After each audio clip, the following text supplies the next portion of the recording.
Jam hire mon bandiraɓe tedduɓe musidɓe sehilaɓe diniral jamma bela hetto bela en garti ha hande artuɗo e deftere witende bindande gurdam neɗɗanki tawi windinde ko goram jinnaɗo men Yero Doro Diallo yurmede Allah wone makko. Deftere nde ko deftere tindi kono ko tindi pindinoji tindi kadi jalniɗi. Ɗum waɗi min cuɓi hande addande on ndeɗo deftere ɗum fof kadi jeeya koye wurtinde pinal men. Non ala no mbatten so wona guddiren deftere nde konngol binduɗo. An janngowo tedduɗo walla an hettiyanke tedduɗo, mbiɗa weltoro fawde ndeɗo deftere jungo ma jewtira fitandu ma yi hen gueɗe jurminiɗe, kawniɗe, kulɓiniɗe, jalniɗe, ganniɗe, kono foof koye gueɗe teskaɗe e gurdam ade, foof koko ɓeydata pinalade.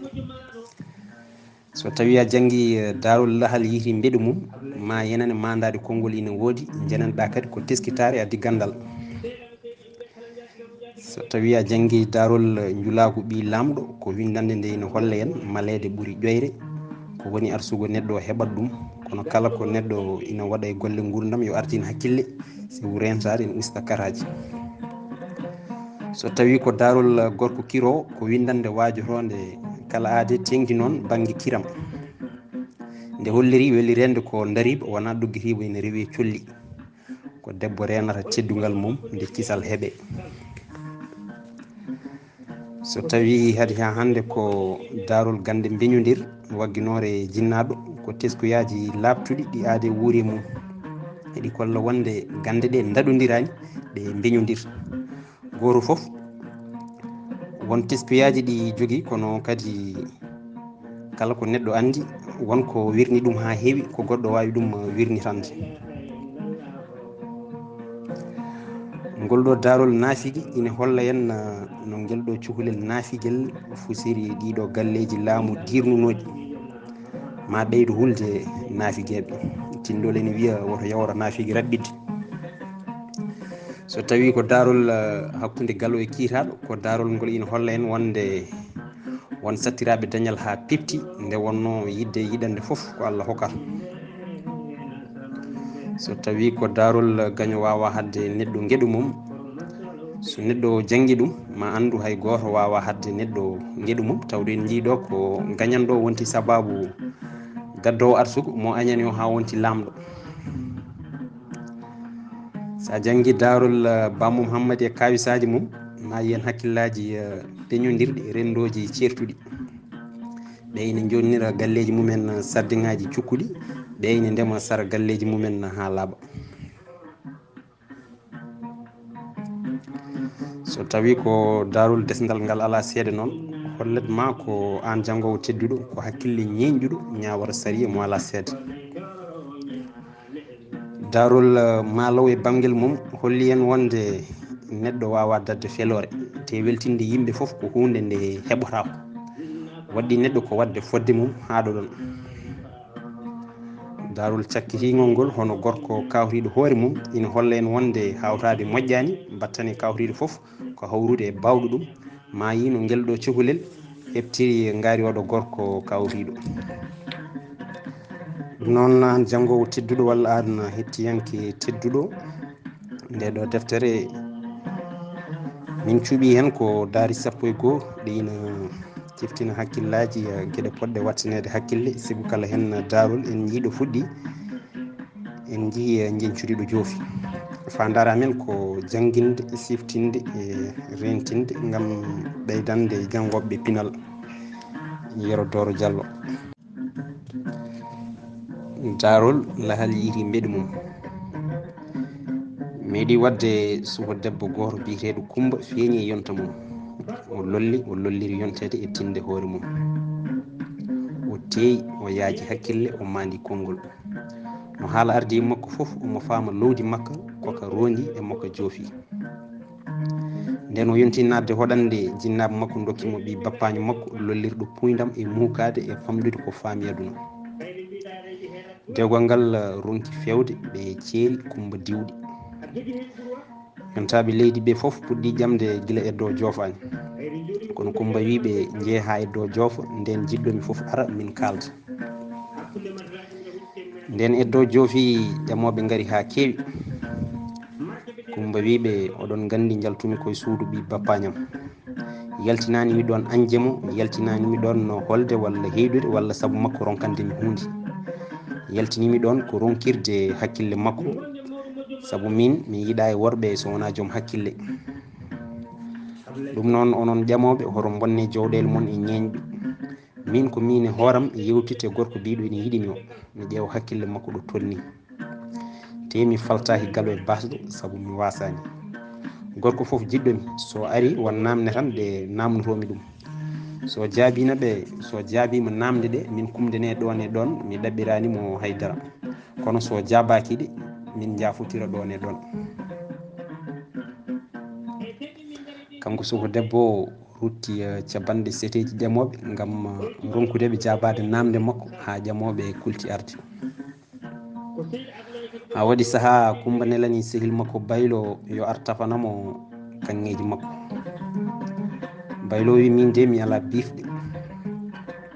Coumba wi mami yomnu babam nelal so fayi yaade kuɓeje o addanotma ko ɗabɓuɗa ko. nden bam makko fayi dawande kuɓeje, Coumba yomnimo nelal, o wi baba sa yeehi kuɓeje codanami toon damde gurdi hendu Kubori Diengui. kono baba o ko keñiɗo mo teyani, o jawli humbo mum o dawi te o anda ko ɓiɗɗo ɗaɓɓi yo addan ɗum koko woni. kono nde wonno korsa makko e ɓiɗɗo ina mawni, o watti nelal ngal hoore haaju makko. nde o yahata haw micco ko woni damde gurdi hendu Kubori Diengui tawi o yalti wuuro ngo, o fiɓi e ɓernde makko so yeehi haw yettima maw namdo damde gurdi hendu Kubori Diengui o holle. bamum Coumba yeehi ha yetti kuɓeje, o soori jeere omo namdo damde gurdi hendu Kubori Diengui, yimɓe goni e jalde mum. o woniri noon haw ari e sagataɓe ina mbaɗa cokki, suka goto ina wiye Samba, ina heedi banggue cokki he, heddiɓeɓe foof ina keedi banggue, ina mbadda e makko cokki. Samba ko lippol gorko, omo to dow, omo nawdi doole e darde, ngari e mbaadi, jimmi e teddude ƴiƴam, nde wonno ko ɓi galo, o bewi bewre ɓurtude haw ɓocciti juuɗe. ko sorbo tan woni haaju makko, saabu ko saaha o wartata e galle bammakko, te ganduɗomo foof ina andirimo ƴoyre e wawde konngol. nden bammum Coumba yiilima e jeere ha tampi, o ronki dañde labtuɗomo ko namdi ko damde gurdi hendu Kubori Diengui. ɗo namdi foof o jaale haw hawri e sagataɓe ina mbaɗa cokki, o namdiɓe damde gurdi hendu Kubori Diengui. Samba wi baba ya o e nokku ma taw toon ko ɗaɓɓata ko. o yeehi ha jeeyo goto hollimo bifɗe. baba wi ala wona ɗum ɗaɓɓumi ko damde gurdi hendu Kubori Diengui. jeeyowo wi ko ɗum ɗo wiire noon teya yirta goɗɗum. baba wi Coumba oppuy ɗo mo lebtami yaadu guila suba, o witanomi tan ko bifɗo yiiɗi, o foftinami. bamum Coumba soodi bifɗe, refti ɗo sukaɓe ɗo mo Diaylo, o wi on jarama ɓikkonam, ko ɗum nde jeeyowo hollimi, joni noon mi soodi bifɗe. Samba wi baba hol kalannoma nde ɗo inde. baba wi ko ɓiyam debbo nelimi yomi sodan Baylo mum bifɗe. nden Samba nani nde ɗo dande tan o fellita yaade yoyde on suka debbo, sibu konngol ngol ina tendina kalɗo ngol ko pinɗo mandiɗo aduna. nden heeri Samba felliti hirnude gam yoyde suka debbo, omo yalta wuuro ngo haw yantodiri e bamum Coumba, omo hirda, omo faati wuuro mumen. ni woni Samba yantodiri e bamum Coumba, ɓe mbaddi lawol, eɓe jaaga ha ɓooyi. Samba wi baba ko an mafñintami walla ko min mafñintuma. bamum Coumba ina ardino ina jawlo, o yecciti o daarimo, o wi an aɗa selli, aɗa yaara koyɗe mbiɗa yaara koyɗe, a ala puccu mi ala puccu, mbiya yon mafñodir. ɓe jeehi ha ɓooyi, ɓe gaari e guesa, baba yi ngesa ba o hawri mawngol mabbo ko ɗum woni ngesa ko ba mawni. Samba yi baba ko ba ngesa famɗi. Baba sehi deƴƴi woni miijade o kam ko kangaɗo walla woni koye jalkidde ɓe jeehi seeɗa kadi ɓe jii guesel togosel e ngel e takko lawol. Baba wi woro ko ngel guesel famɗi. Samba wi baba ko ba ngesa mawni. Baba laayi wiya an anda e hunde, mi wiya ba ngesa ina mawni jedda mbiya ko mawnani, joni kadi mi wiya ngel ɗo guesel ina famɗi mbiya e ngel mawni. Ko neɗɗo hanga foof ina wiya ba ina mawni, ko yewade mi gonduɗa min hay goto yawrakomi de. ɓe jogui ha ɓooyi ɓe kawri e sefre nayyi kewɗi ina jofoya. Baba wi woro ko ɗi nayyi kewi wode ko jarka. Samba wimo ko ɗi pamɗi. Baba wi tawde a sellani a yiita aɗa wawi wiide ɗi kewani, te mbiɗa yenana ala hay asgal majji. ɓe jeehi seeɗa kadi ɓe jii nayyi seeɗa ina jaaha. Babiraɗo wi woro ko ɗi pamɗi, Allah serdiɗi e nayyi jinoɗen nane ɗi. Samba wi baba ɗi nayyi ina kewi sanne. Baba sehi kadi wi woro ko an metti wurdude, ko kalmi foof jedda an a jarani hay haldude saabu ala hakkille a anda e hunde aduna. Baba dugi ha tampi deƴƴi e dow tikkere mum. ɓe jeehi haaɓe gaari e canngol kewgol ndiyam. Samba namdi baba o wi ngo maayo ina ɓortane paɗe. Baba wi mata yiyani maayo ina heewi powle, mbiya so ina ɓortano paɗe ɓorno paɗe ma ha mi yiya no taccirɗa. ɓe tacci cangol tan ɓe jii dundu mawdu sukkundu ledde ina piilodiri ha dow. Baba daari ladde nde wi koni ko nde ladde sukki. Samba wi ndu sukkani o joofi ɗon jajardi coɓɓoƴƴi o wi ko ndu dundu sukki. Baba wi mi jaɓorahamo ni saabu an ka kangaɗo jiɗɗo jeddi. ɓe jeehi haaɓe ɓaadi wuuro ɓe kawri e goski mayɓe ina ronda yimɓe hewɓe ina ndewi hen. Samba wi baba o gorko dondaɗo ɗo ko guurɗo walla ko mayɓe. Baba wi guila jibinoɗa meeɗi yiide guurɗo ina jaɓa rondede ina farne guenale, an aɗa jaɓa rondode parnoɗa guenale, sa yi o rondama kay aɗa andi ko mayɗo. ɓe gaari ha e nattirde wuuro ngo. Samba wi baba a anda ɗo galle Thiabouli. Baba wi sabunde lotirte guppire e comci kono jogota ko galle, so wona taw wuuro moon to, kono ga men sabunde ala ɗo galle. ɓe certi baba fayi galle mum. Samba namdi e galle ñeñɓe jippoyi toon.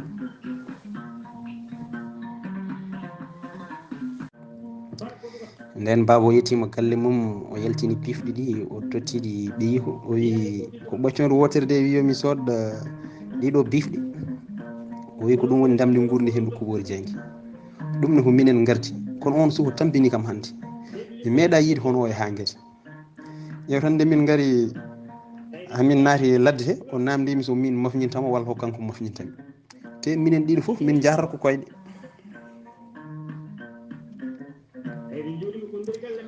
Kumba wi baba o kay hanga o jokki hen ko hooli e moon puɗɗotoɗo yewtude goɗɗo o tawde lawol ngol ina juuti. Baba wi muño ha nana ko wi kadi emin jaaha min jii guesa ina oriya mbimi ba guesa mawni o daariɓe o wi ko ba famɗi elle o ala guese, te mbiɗa yenana o wawa remde hay feccere feccitande guesa ba. Kumba wi beele eɓe howa galle. Baba wi ala ba howa. Kumba wi ko wima ko gonga, ban guesa mawnani saabu so ndemri yaaji guesa renaka ban mawnani saabu ala ko dañere hen.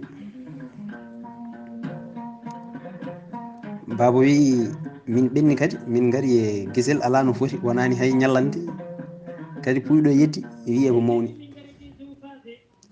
Kumba namdi wi eko howa. baba jaabi ebo howa gallol dow. Kumba wi ko ɗum o wiiri noon koko ngesa mawba, sabu ngesa so remama renama hayso mawnani hunde foof ina wawi heɓede hen, kono so mawni renaka ala ko dañero hen, sabu ko ari foof bonnat. baba wi heɗo kadi nomin mbaddi min ji nayyi kewɗi a daara tan ha tampa, mbimi eɗi kewi o yeddi o wi eɗi pamɗi, mbeɗa yenna wuuro mabɓe foof ala hay asakal majji. Kumba namdi nayyi ɗi ene mbaɗi kalhaldi. baba wi hay gayel ala hen, ko debbi ɓooli. Kumba wi nayyi ɗi ngala kalhaldi kewata, sibu debbi tan jibinta. nde nayyi kewata ko ma gonda e kalhaldi.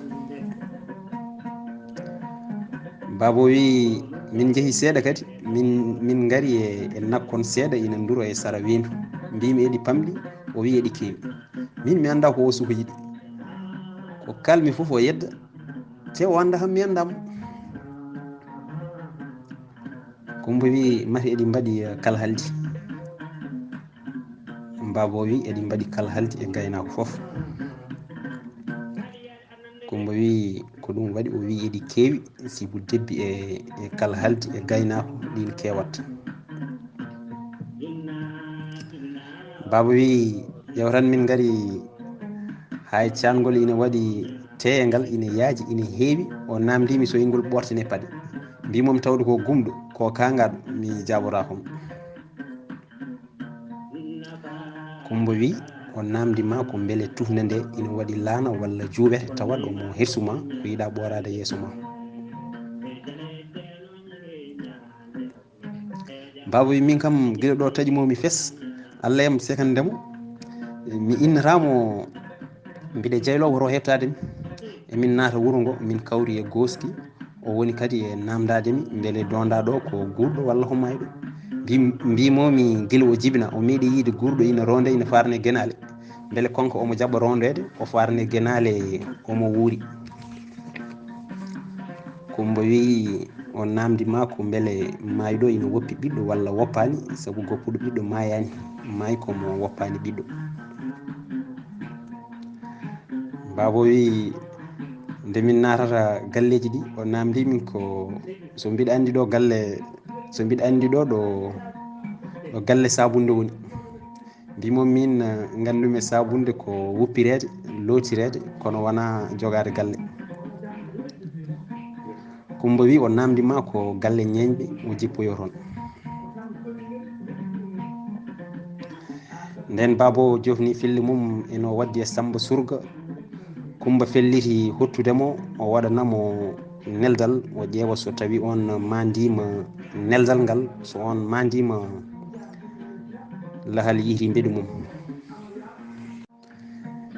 ni woni Kumba hirsi jowdi makko omo nelda Samba, o sakki goroje ɗiɗi, ranere e woɗere, o fawi hen fantore, o fawi hen kettel ina sinnodiri e raɗo, o itti kadi kettel gongel ina sinnodiri e hoore ƴiyal, o fawi hen, o fawi hen guiyal murtoy, o fawi hen ruuɓu nder nagge, o totti feppi makko rondi nawi galle ñeeño to Samba jippi to. nden ñeeño mawɗo o yi ngal ɗo neldal kawnigal kawis nanguimo, o wi koni ko fulɓe mbawi ko booni, neɗɗo e nelda basu mum o kurjuru, min de mi naji e neldal fulɓe. ndehe ko ñeeño duktoto e nder suudu mum ko foof, Samba ina heeɗi ko haalata ko foof. o ummi o tawoy ñeeño nder suudu ndu, o wiyan kam holko baddata ga e neldalam ngal, ko ɗum tigui woni neldal moƴƴal. o firtani ñeeño o ko neldal ngal firti, ñeeño o ɓeydi najje. nden yeehi ha jammagu ngu jenggi jewni, yimɓe jebbelini ɗoyli, heddi ngari Surga ina anga e wuuro, ina ɗukki gotal e dammuɗe galleji, yama won gonɗo nder ko jenggi foof ɓe jiidat. nden koyɗe peddi Samba moytani galle Kumba en, omo yooɓi neldal addanano, o fecciri hakkunde jofano nayyi o benni o sori e less mucceteki o wari ha e damar galle ɗo faano ɗo dawaɗi ɗi puɗɗi ŋurde eɗi jiiɗi wofde mo o weddi ɓosaru ndu e hettere tew ina sinnodiri e raɗo ina sinnodiri e hoore ƴiyal ndu hippiɗa e ndu ŋola o taaɓi o naati nder galle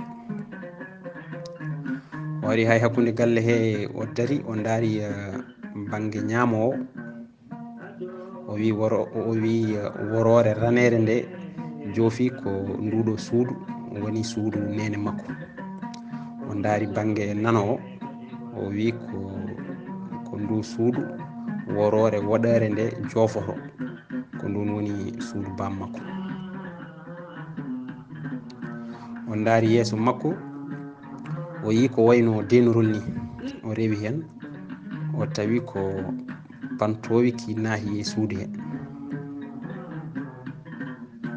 o tawi toon Coumba ɓe mbaali yewtude ha guertoɗe joggi ɓe kaldi koɓe kaldanno foof haaɓe kawri e ƴamal Samba yalti o wari galle jaatigui makko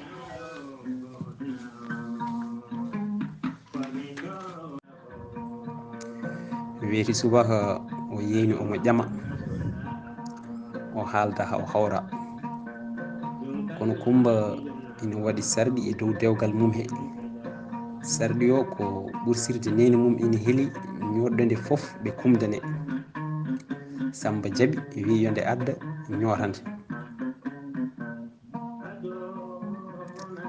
hayre ɓursirde adda yimɓe wuuro foof ndenti gam yebde no hayre ɓursirde ñootirte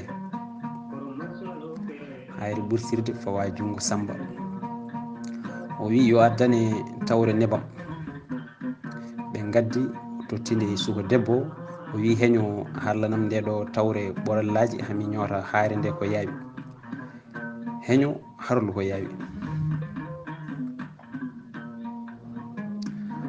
Coumba dejji ha ɓooyi wi mi wawa harlude tawre nebam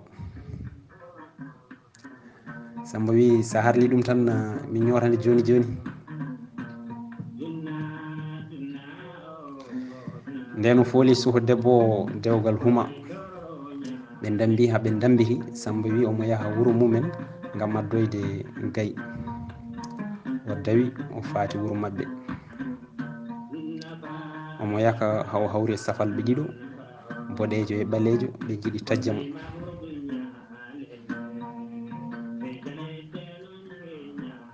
o andi ɓe jiiɗi ko wardemo o wiɓe min mi ala hay hunde gummimi koye dambour jafoɗe kam tan son jeehi mi tindina on ɗo jippoto ɗon saabu joom suudam nani toon ko mbimi yoɓe mbaɗa noon foof ɓe jaaɓat te galle o woni koye natirde wuuro he safalɓe jaaɓi feere Samba o wiɓe so on jeehi mbiɗa jogui debbam ene wiiye Coumba mandiɗo mbiyanmo mbiɗa neldi toon jawɗi ɗiɗi daneri e ɓaleri so on jettima tawde daneri ndi ko kawori yooɓe kirsudi ñamon ɓe kuma ɓaleri ndi hami ara safalɓe jawti Samba yawti nden safalɓe jeehi ha jetti ɓe kaali finde Samba yobniɓe nde tan bammum Coumba o laawi omo duka ƴeew tan kagaɗo moon o fuɗɗima kadi bonnidindam omo yaaha omo nela hoɓɓe fewde gallam wonde so gaari yomi waran ɗumen jawdi wondi o woppi ɗo omo ala hay paɗe Coumba faami ko nelal ngal mandi o wi baba wona ɗum nelal ngal fandiri nelal ngal mandi ko ɓe ko taƴoɓe ko winoɓe ina mbaramo o funtiɓe hawo daɗi jawdi daneri ndi o wi yo ware ndi ko caɓato boɗejo ɓaleri ndi o wi yo hume hawo ara ndi woni caɓato ɓalejo kono hojom caɓato boɗejo nangga hirsa ɓalejo nangga huma ina golline ha Samba arti joni ɓe gandi lahal yeehi mbeɗu mum hakkude Samba e Coumba ko ɗo ngolɗo darol haaɗi wonno ngolɗo darol ko mawɗo men Yero Doro Diallo talanano ɗum ko musidɗo men Hamidou Ndiaye noon Allah jarama on jarama